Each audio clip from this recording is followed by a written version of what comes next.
Welcome back to the Real Estate Play-by-Play. So every organization is different in sports, right? So whether it's football or basketball or soccer, all the clubs, the different organizations you have, they have the GMs, they have the presidents, and the culture within each team can vary from team to team, And so I feel like that's actually the same with real estate if you think about it. Yeah. Yeah, very much so. We were just kind of talking about that when you're a new real estate agent and you're trying to, figure out where your fit is in the industry. I think a lot of people not only getting into the business, but buyers, sellers, consumers don't necessarily understand all of the differences with different types of real estate companies and different type of mortgage companies.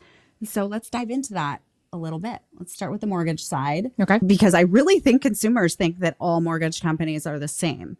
And there are so many differences. And some are good for some people, some are good for other people. It's not that any one type of mortgage company is bad per se, but they might have a better fit for a different type of client.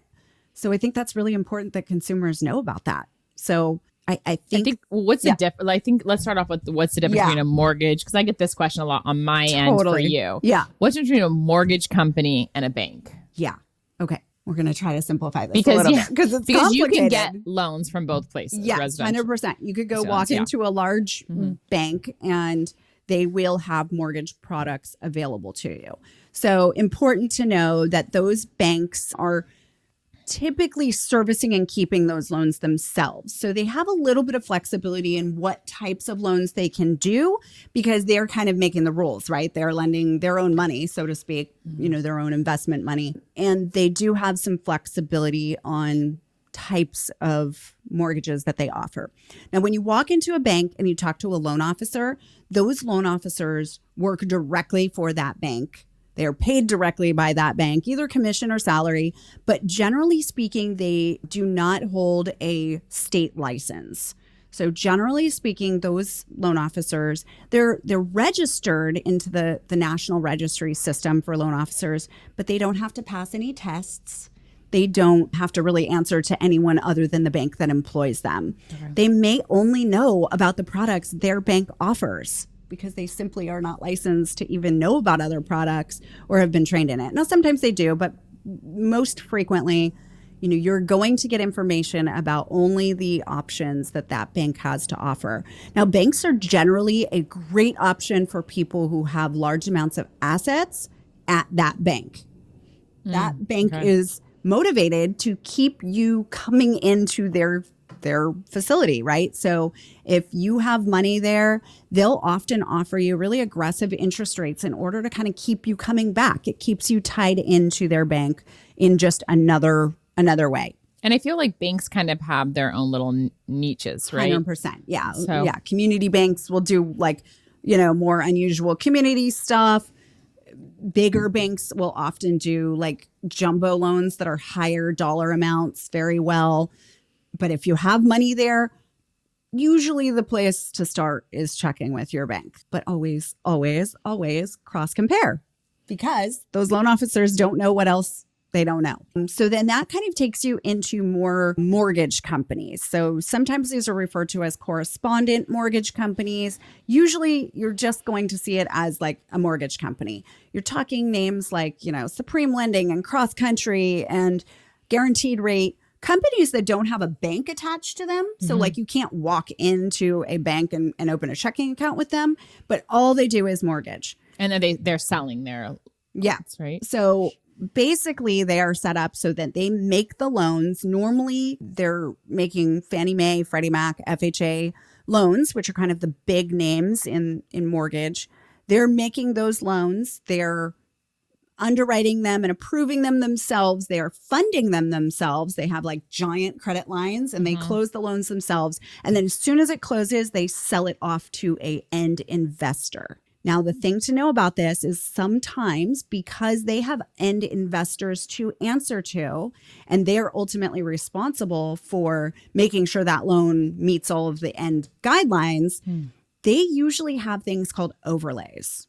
Overlays are rules that apply just to them to kind of make sure that the bank is safe enough, or the mortgage company is safe enough that they'll be able to sell that loan after the fact. So usually it's restrictions. Usually it means that they're a little bit more strict on guidelines. It always means that they, only offer the products that their company offers. Now, sometimes they have like the ability to broker loans and they'll say that, but usually they're only allowed to broker loans if their company either can't offer it or can't offer it at the best price. And there's all these rules involved. And again, you're working with a loan officer who is only allowed to sell whatever their company tells them they can sell. Okay. So I worked in that model for years. It was good. The challenges that I faced as a loan officer is that you have a company that has high levels of overhead, right? They have big office buildings, they have staff, they have credit lines. I'm assuming there's more fees attached to that get passed off to the consumer. Yeah, but you may not see it. And that's the challenge, is that it just kind of gets all buried in the interest rate, and you'll never really know what those fees look like or those costs look like. Not to say that there's not good options there, but it limits you as a consumer. And almost always there's more profit overhead and expenses built into your underlying interest rate. Right. A few years ago, about 4 or 5 years ago, my husband and I moved into the broker world. And this is just the true independent model. And we've loved it. It has been an amazing opportunity to serve our clients at a bigger level. So why have you loved it versus? We truly get to offer our clients everything. So we are an independent company. We work for ourselves. We are contracted with as many banks as I can find to sell to. So that allows, when a client comes to me, it allows me to really evaluate what they need and to find the best interest rate at that time, right? And different banks have different rates at any given day. And so I'm able to shop in live time, not like whether my company is competitive that day. It's whether I can find the most competitive company. And I have the option of, using them once and then never again if they didn't perform well or if they didn't have good rates. I can always shop. It gives me a lot of flexibility to serve my clients. And if you pick, let's say you pick a lender a mortgage company that's going to work best for your client. Yeah. And then you guys go through the whole escrow process and you close. They have the loan and they're going to sell on the secondary market. Yeah, exactly. So it's just another chain. It's kind of like it's kind of like if you think an umbrella, you're kind of on the top of the umbrella and you're going to filter it through. Exactly. And then I would cutting imagine out some middlemen in the process. Right. And I would imagine because it's your own company and you have that more flexibility, I would imagine the rates are a little bit better too, because it's not all the fees are getting pulled into the rates like right. I mean, quite frankly, we just have less expenses, right? So, I have a small little office in town with just my husband, myself, and an employee. We control everything that we spend money on. So we don't have big TV ads. We don't have stadiums that we're paying money to, like some of those bigger mortgage companies. We control everything that goes into our interest rates. And as a result, we're able to set our profit margins much lower than if we were a mortgage company because there's less people involved. I don't have a manager that's making money off of our loans. I don't have those things. Some brokers do, but we don't. We're a small independent broker, and it really allows us to give flexibility to our clients. And for me, that was the combination of the best of everything. It's definitely a little bit more work on our end, right? And so a lot of loan officers tend to steer towards working at a mortgage company where the company, if I don't close any loans, my rent's still due. I still have to do all my own computer stuff and IT and all that stuff has to happen myself. So I don't have a marketing department. I don't have those things. Right. But for me, it allowed me to really control, what we spend money on in order to keep our pricing as aggressive as we can for the consumer, which to me was very important. Right. Makes sense. Yeah. So it's a challenge, right? Because it's hard to tell, especially when you're out there shopping as a consumer, what type of company you're working with, but it's okay to ask, what type of company are you? And just be mindful that when somebody says that they work for like a mortgage bank or they're a direct lender and they say, well, I can broker, that doesn't really mean that they're a broker. It still means you have all those levels of overhead and profit built into their broker pricing. And so it's really not It's really not the same. So what's the question that they should ask? I think that's exactly what I would ask is, are you a true independent mortgage broker? There's studies done that show that nationally you will save money when working with a mortgage broker. Actually, I think that's super confusing for the consumer, to be honest with you, Yeah. because I'm in it and I can hear you talking. I'm like, that sounds confusing. Like, I get it, but I feel like as a consumer that's not in this world, trying to find the mortgage broker. Yeah. It's tough. But that's a good question. There are some websites you can go to. So there's like a large wholesale company that brokers send to, and they have a website, findamortgagebroker.com. And you could go there, and anyone who's listed there would be an independent mortgage broker. So you could just find somebody there. But I think probably your best bet is to trust your real estate professionals and make sure that they connect you with the right people. But definitely it's worth asking, are you a mortgage broker or not? And let me ask you this, are mortgage brokers, do they have certain niches, or is it kind of more broad, or how would you define them? I mean, some certainly do, right? So as a mortgage broker, I can do pretty much any type of mortgage under the sun. I personally tend to specialize in what I'm good at and what I have lots of experience in. So I steer away from most commercial transactions and things like that. But other than that, anything on the residential side, I'm just good at. So I'll stick to those. But even things like home equity lines, we have some options for those. Bridge loans. You guys do bridge loans? Bridge loans. Now, not all mortgage brokers offer bridge loans. That's kind of a product that we've specialized in, and it's a private money product. So that's something that we specialize in. So yeah, make sure you find yourself a good mortgage broker, one that is doing a lot of business, because that does matter. They need experience working with all these different wholesale lender companies so that they know how to get your loan done quickly through the system, all of those things. I think that's probably the first place to start without getting overly complicated. Right. So let's talk about the real estate side now, because it's just as complicated. It is. And I think, at the end of the day, we're always told as realtors, it doesn't really matter where your company is, they're going to go with the realtor versus the company, quote unquote, right? And there is some truth to that, I will say. But it really does depend on what company realtors are with. So for example, you could be with more boutique style real estate company, maybe a small one that's only a one-man shop, mom and pop shop, I should say.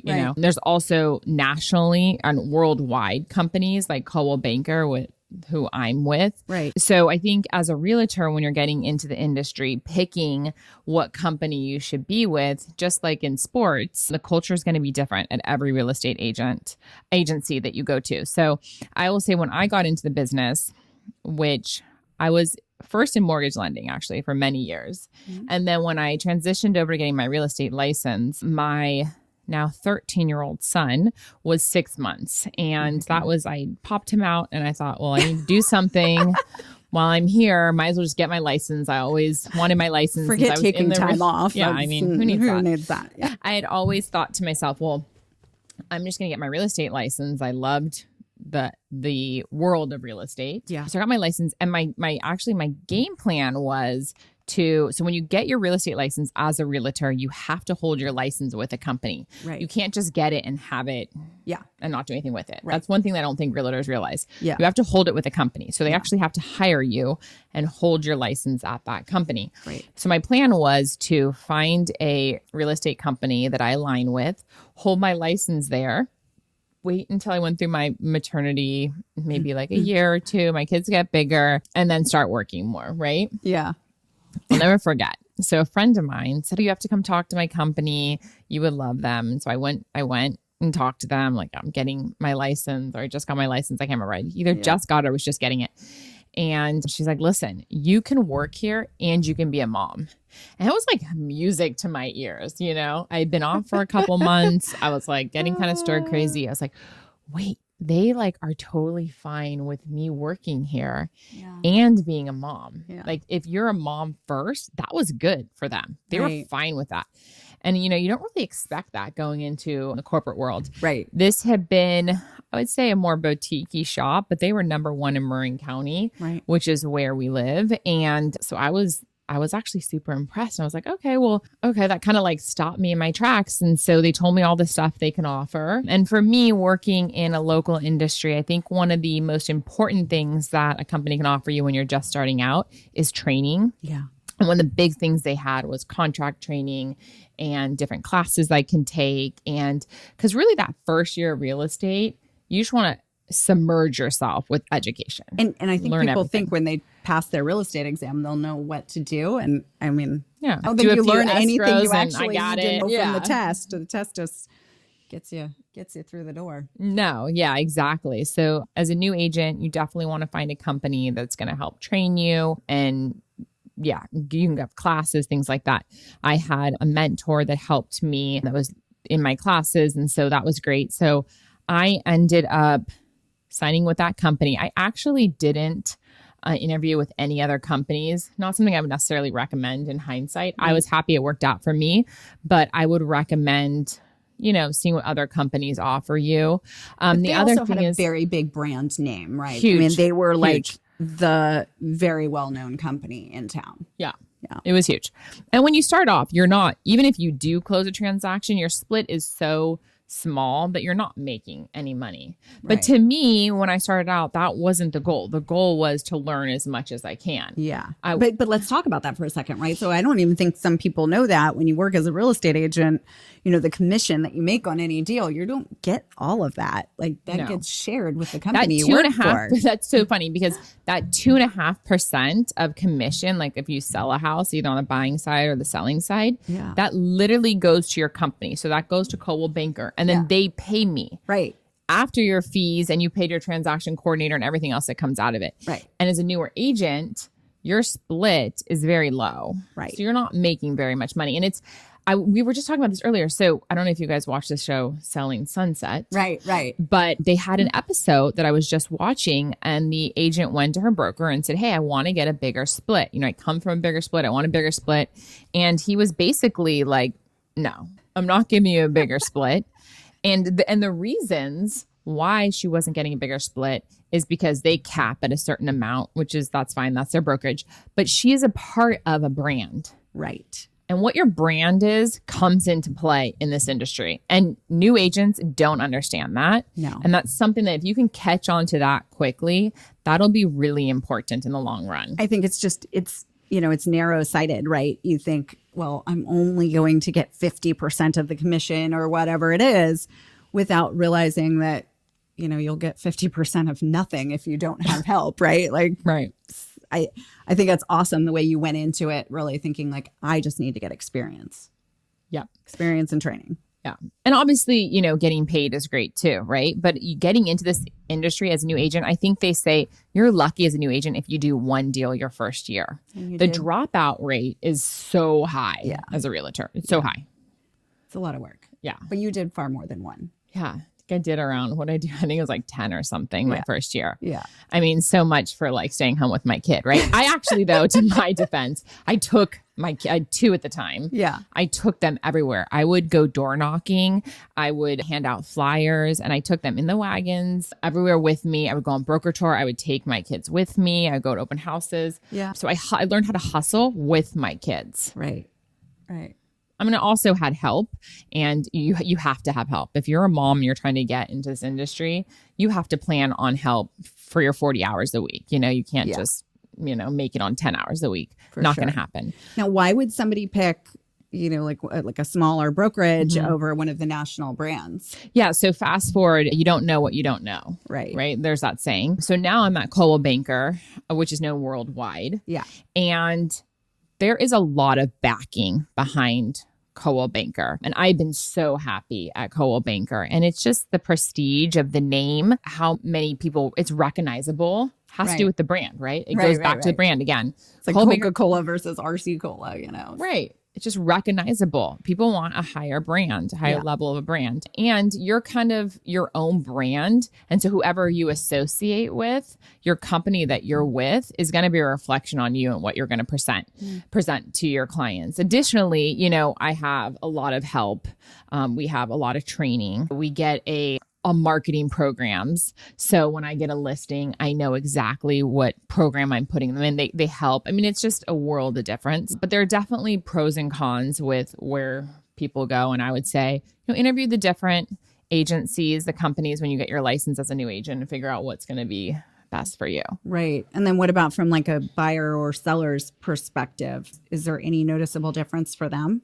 Yeah, I think there is. For example, being with a bigger company, Coldwell Banker here in Marin County and Sonoma County is really heavy, has a heavy presence. Yeah. So people recognize it. We also do a lot more business with our own agents from our company. So like we have a team meeting yesterday. We're telling everyone our coming soon and our off-market listings. And so we're sharing those. There's a lot of collaboration that goes on. Whereas, if you're at a smaller brokerage and you only have 2 or 3 people in your company, there's not as much collaboration going on. You're not learning about the new listings or the off markets or the come soons. And I think we mentioned this before. Our team does anywhere between 35 and 40% off market. Right. It has to do also with the fact that, we belong to a bigger brokerage and it makes it more able for us to do things like that. Yeah, absolutely. You mentioned when you first started that you had a mentor. Mm-hmm. Like what role did that play in setting up your business and how do people get a mentor? Yeah. So you definitely need somebody as a new agent to help you, whether it's a mentor or you're joining a team. You need someone to kind of lead you along. I guarantee you, if you do 3 transactions, you won't know what you're doing on the 4th transaction still. Yeah. You'll have an idea. On the mortgage side. I'd like to do 100 loans before you even halfway know what you're doing. So every transaction is so different. And it's not just about writing the contract. Anyone can write the contract. You can learn how to write the contract. It's actually more about managing the agent you're working with, managing your clients, learning how to handle every obstacle that comes your way because you're getting a different obstacle every single time. And to have a mentor or a team member, all that stuff. Yeah. That you say, hey, I have this situation. What do you think? And they go, hey, do it this, and this way. Done. Rather than, losing a client or losing the transaction, or losing the deal falling through because you don't have enough experience. I worked with a new agent once and, they successfully got their client into contract. And I just happened to look at the photos on Zillow of the property and noticed that the pool was completely empty. And they had no idea that could be problematic. Yeah. Right. Whereas an experienced agent or a mentor of an experienced agent would have probably avoided that potential pitfall by, hey, throw some water in that pool before the appraiser goes out kind of thing, right? There's all kinds of situations like that where experience matters. Absolutely. Mentorship matters. Yeah. And what about a team? I mean, what's really the difference between working on a team? I mean, I know you have a team now. Right, for sure. I think the main difference, if you are a new agent, you can get on a team. You count yourself lucky. Yeah. I have to say, I have people reaching out to me probably every week or every other week asking if they can join my team. And my team, we have 3 women, 4 of us total, so 3 others than me.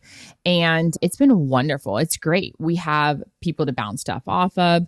As we said before, it's a 24/7 job. Right. So if you're somewhere over here showing homes, another client wants to see something else, and knowing you have 3 other dependable people that you can call up and say, hey, can you show my client this property? Right. It's great. As a new agent, being able to see their systems, see what they do, learn how they handle different transactions, how they handle different clients, if they're doing client events, they're doing newsletters, if they're doing email blasts, how often they talk to their clients, what their weeks look like, how they're filling their time, how they're prospecting, how their farming is. I mean, there's so much that goes into being a top agent. Being able to just model that in a team, I highly recommend if you can get on as opposed team. to just trial and error and figuring it out over years, especially in this market, in this type of market. It's tough, right? It's tough. Yeah, if volume is down, how long is it going to take you to get 30 deals under your belt? Right. All by yourself. And everyone knows a realtor. Literally, everyone knows a realtor. Yeah. So why were they going to go with a new agent who has not a lot of experience versus a newer agent that's on a team with a ton of experience? Right. It just gives you that clout and, I know what the objection is though, right? So I'm a new agent coming in and, I need to make money.